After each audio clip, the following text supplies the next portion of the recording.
Hey my loves, welcome back to my channel and welcome if you're new. So in today's video, I'll be sharing some of the biggest hair mistakes you want to avoid if you're looking to grow strong, beautiful and healthy hair. Now, these mistakes are things that are so common in today's society that oftentimes you're doing them without even realizing that they're having adverse and negative effects on your hair.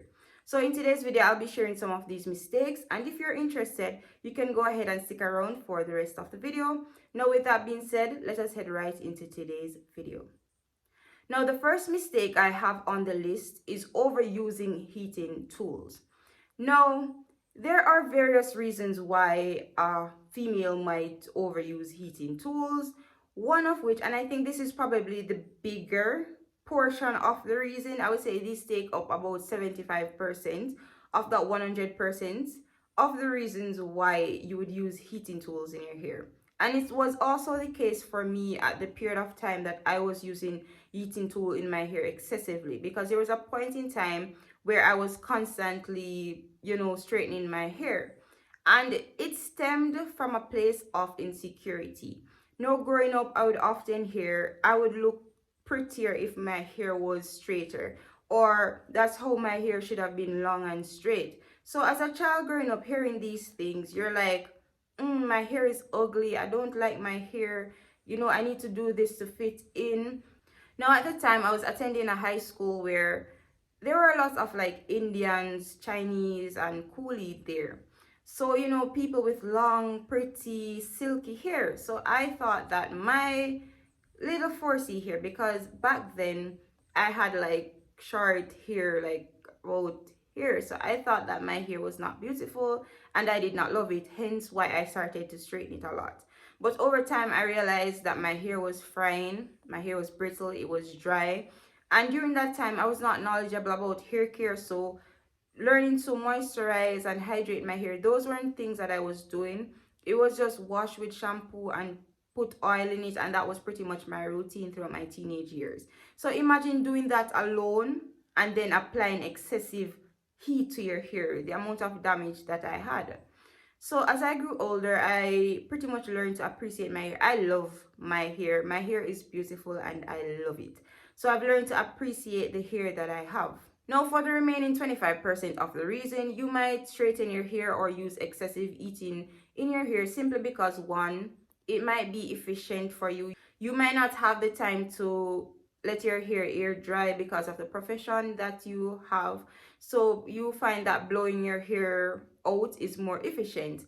And that's okay as well. As long as you take the precautionary measures, blow drying your hair is pretty much fine. And the other reason that I think is very common is that oftentimes, you're going to somewhere, you might be going to a wedding or a graduation or something, and you want to look a little bit different than how you normally look on your everyday basis, right? So you might go for pressing your hair and putting some curls or something just to look a little bit different.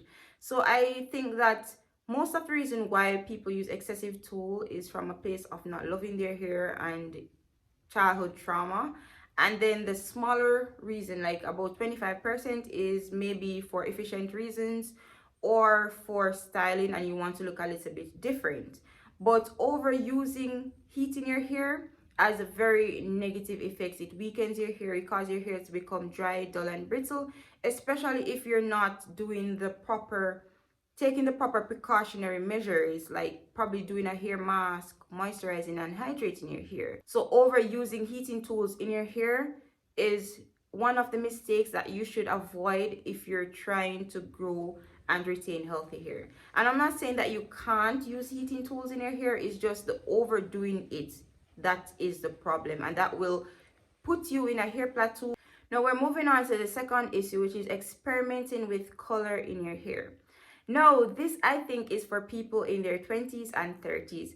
I realize that people within this age group, they tend to go for some drastic colors. Sometimes I'll see females with red color, pink color, purple color, blue color, and all these colors. And you are absolutely free to do whatever you want with your hair. This is not me trying to at you or shame you for it.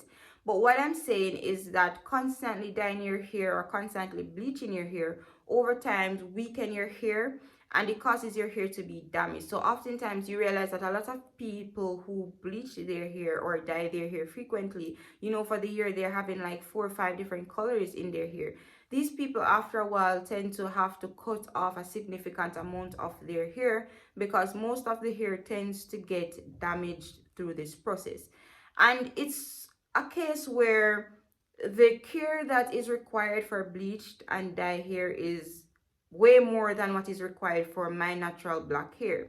And oftentimes people, they dye their hair or they bleach their hair and they end up not having the time required to take care of their hair, so it ends up being damaged, and this is going to destroy any progress that you might have made in your hair growth journey. So constantly using different colors in your hair and dyeing and bleaching your hair is going to affect your hair growth journey, and it's going to prevent you from getting the growth that you desire. So this is a mistake to avoid if you're looking to grow strong and healthy hair.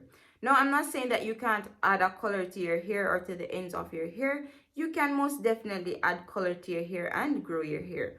However, constantly changing the colors is the problem. You can most definitely grow strong and healthy hair if you are taking care of that bleached hair. However, if you're deciding that, okay, I want blonde for these 3 months, I want brunette for these 3 months, I want platinum for it, then that is what is going to cause your hair to become weak and brittle over time, and it's going to cause a lot of breakage, a lot of damage, a lot of thinning. So if you're looking to grow your hair, avoid experimenting frequently with a lot of colors in your hair. And when I say colors, I don't mean like using a paint in your hair where you can wash it out on the next wash day. I am referring to bleaching and dyeing your hair. Now we're going to move on to the next point, which is overutilizing styling products in your hair. Now, I know we all know somebody who cannot go without gel and wax or mousse in their hair. Now, I'm here to tell you that overutilizing styling tools will lead to product buildup, and this can lead to itchy and dry scalp as well as lifeless and dull hair. So of course you can do your little edges and apply a little mousse and wax and gel to your hair from time to time, but frequently doing it, because I know we all know somebody who loves to do a low bun, and for weeks upon weeks low bun is all they do, and they don't wash their hair, so they're just adding more gel, adding more wax, and they're just going along. And oftentimes after the process, like a month into it, you would see a lot of little white in the hair. That is product buildup. And these people oftentimes would say that, oh, I have dry and itchy scalp, or oh, I have dandruff, and this is relating to the overutilization of styling products. So of course, again, you can use styling products. Just make sure that you're doing it on the DL. Make sure that you're not overdoing it, because moderation is so important when it comes onto hair growth. And this is another mistake that is preventing you from achieving your hair goals. Now, the last one on the list is tight hairstyles that put stress on the hairline. And I think I've mentioned wearing tight hairstyles before on this channel and the repercussions of it. Now, tight hairstyles, as I've said earlier, like constantly wearing ponytails or low buns or even puffs, it puts a lot of strain on your hairline. And oftentimes you would see a lot of female with thinning hairline and or non-existent hairline, and it's pretty much because of the braids and the types of hairstyles that they wear, and this can lead to breakage and eventually traction alopecia.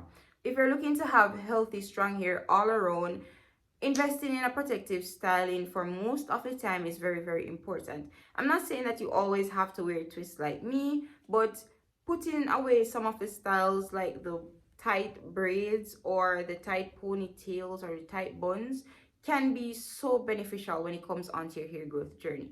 And even if you want to do ponytails and buns, try to go for looser ponytails and looser buns, because the tighter your hairstyle is, the more tension it puts on your hair and it pulls your hair, so that increases the amount of breakage you have. And oftentimes you would see people tend to start, as I said earlier, losing their hairlines.